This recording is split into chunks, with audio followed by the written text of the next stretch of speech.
Terima kasih Tan Sri Yang di-Pertua. Assalamualaikum dan salam mutiara. Hari ini kita berada di ambang era baharu yang penuh harapan untuk Malaysia. Dengan penuh rasa bersyukur dan optimisme yang tinggi, Bukit Medira menyambut baik Belanjawan 2025. Sebuah perancangan yang berpandangan jauh untuk masa depan tanah air kita. Tahniah kepada Yang Amat Berhormat Tan Bun atas pembentangan Belanjawan yang berpaksikan kebajikan rakyat Malaysia. Belanjawan ini adalah komitmen untuk meningkatkan taraf hidup dengan menangani cabaran-cabaran ekonomi. Tan Sri Yang di-Pertua, saya ingin membincangkan tentang cadangan menaikkan gaji minimum kepada 1,700 yang saya lihat sebagai satu inisiatif serampang dua mata. Langkah ini berpotensi untuk meningkatkan taraf hidup pekerja kita sambil memberi juga impak positif kepada ekonomi dan juga masyarakat secara keseluruhan. Pertama sekali, saya berpendapat bahawa pelaksanaan gaji minimum ini bakal membuka lebih banyak peluang pekerjaan untuk warga tempatan sekaligus mengurangkan kebergantungan kepada tenaga kerja asing. Jadi kenapa saya cakap begitu? Kini majikan hanya perlu membayar gaji minimum 1,700 dan juga 13% caruman KWSP untuk pekerja tempatan berbanding dengan kos yang lebih tinggi untuk membayar gaji pekerja asing yang merangkumi gaji pokok, caruman KWSP, levy permit pekerja, penginapan dan juga kos pengangkutan. Jadi dari segi impak sosial, langkah mengambil pekerja tempatan dapat juga mengurangkan isu penempatan pekerja asing. Sekaligus menangani masalah sosial yang seringkali menjadi keluhan warga tempatan. Ini juga menurunkan kadar pengangguran dan pada masa yang sama membuka juga peluang pekerjaan bergaji tinggi terutamanya untuk penduduk luar bandar dan juga membantu untuk mengurangkan jurang pendapatan antara bandar dan juga luar bandar. Jadi bukankah ini juga merupakan salah satu langkah untuk menoktahkan kemiskinan dan pada masa yang sama untuk membasmi fenomena miskin bandar? Satu kebimbangan yang sering dibangkitkan mengenai gaji minimum adalah kesannya ke atas kos pengeluaran dan seterusnya harga barangan. Namun begitu, alasan ini perlu disokong dengan tanggungjawab dan juga data yang tepat.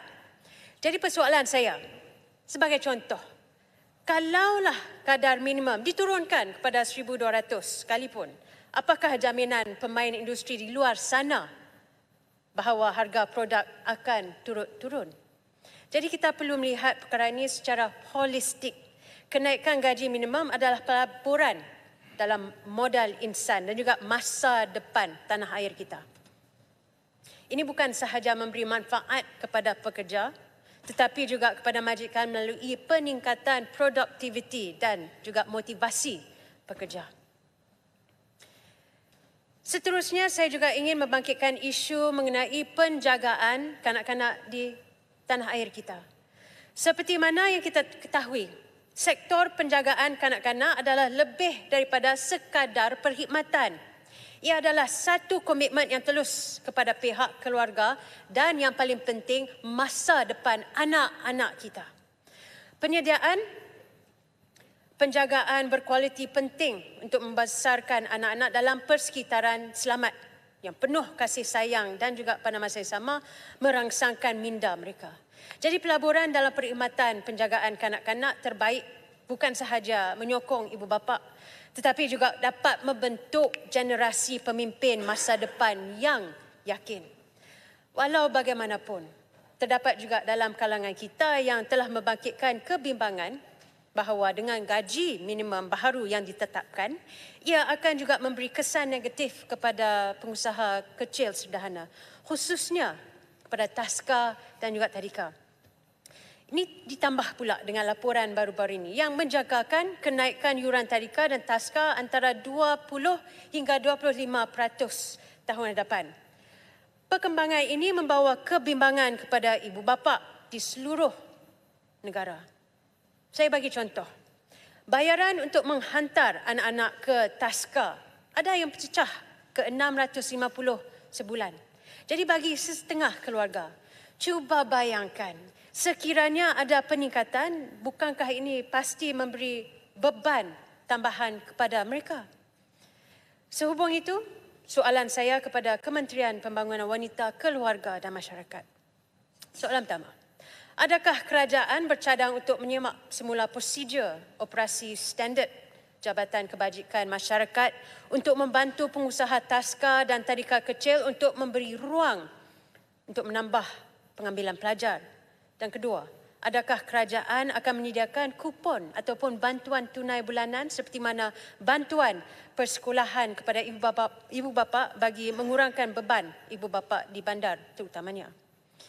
Jadi saya rasa bahawa salah satu langkah yang pasti dapat membantu ibu bapa. Pertimbangkanlah dengan serius untuk menambahkan lebih banyak taska mampu milik kerajaan ataupun agensi seperti Kemas, Tabika Perpaduan dan sebagainya. Ekosistem sudah wujud, jadi tiba masanya untuk kerajaan melalui kementerian untuk menambah baikkan lagi sistem yang sedia ada untuk manfaat keluarga Malaysia. Tanpa tindakan proaktif, peningkatan yuran juga berpotensi untuk mendorong ibu bapa menghantar anak-anak mereka ke taska yang tidak berdaftar ataupun yang tidak mematuhi peraturan yang ketat, dan ini meningkatkan risiko penderaan serta kecuaian terhadap kanak-kanak. Puan Timbalan Speaker, saya juga ingin menarik perhatian Dewan kepada kebajikan guru dan juga pelajar IPG di Malaysia. Guru adalah nadi masyarakat. Mereka berdedikasi untuk membentuk pemikiran generasi muda dan juga memberi inspirasi kepada masa depan. Bagi saya, isu pendidikan dan juga kebajikan guru, dengan izin, will always have a soft spot in my heart. Arwah bapa saya bekas cikgu. Ibu saya pun cikgu, bekas cikgu. Jadi saya faham profesi ini memerlukan komitmen yang tinggi untuk memupuk potensi pelajar, memberi pengetahuan dan juga menilai yang bukan sahaja mendidik tetapi juga memberi impak kepada pertumbuhan peribadi dan sosial. Institut Pendidikan Guru IPG di bawah Kementerian Pendidikan Malaysia mainkan peranan yang penting dalam melahirkan pendidik-pendidik yang berkualiti. Namun, pelajar IPG juga menghadapi beban pengajian yang berat dengan kewajipan mengambil jurusan major, minor, subjek elektif. Masing-masing memerlukan 3 hingga 4 tugasan. Kos untuk keperluan co-curriculum seperti pakaian badan beruniform yang kadang-kadang bercecah melebihi RM100 juga menambah beban keuangan kepada mereka.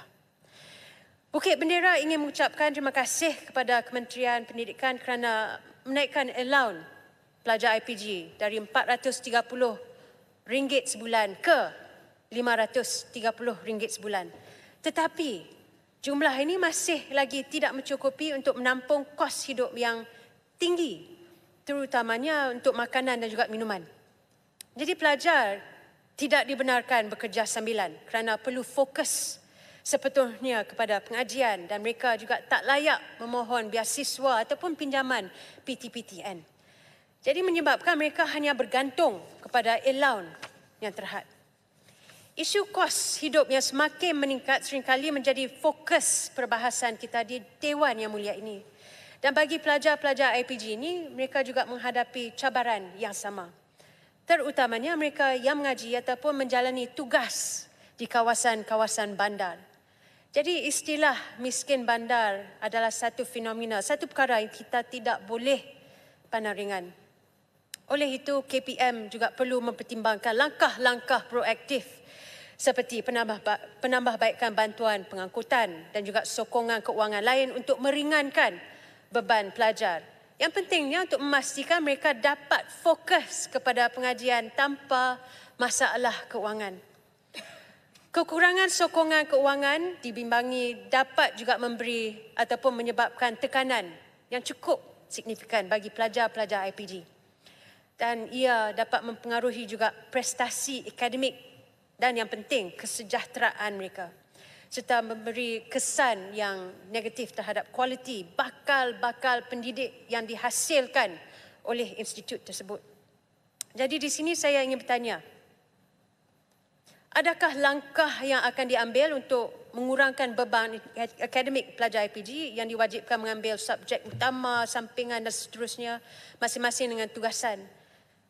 Soalan kedua, adakah rancangan untuk meningkatkan allowance IPG, pelajar-pelajar IPG atau memberi sokongan keuangan tambahan yang lain?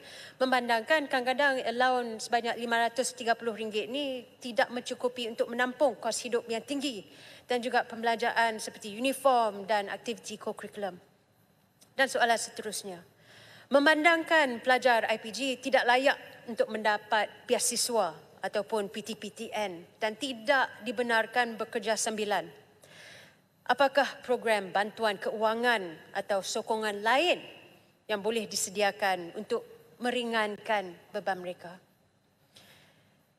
Puan Sri Speaker, dengan langkah menutup tirai perbahasan Belanjawan 2025 ini, saya ingin mengajak semua pihak untuk bersama-sama memastikan tanah air yang kita cinta ini terus diperkasakan dengan takbir urus yang baik dan juga pengurusan fiskal yang berhemah.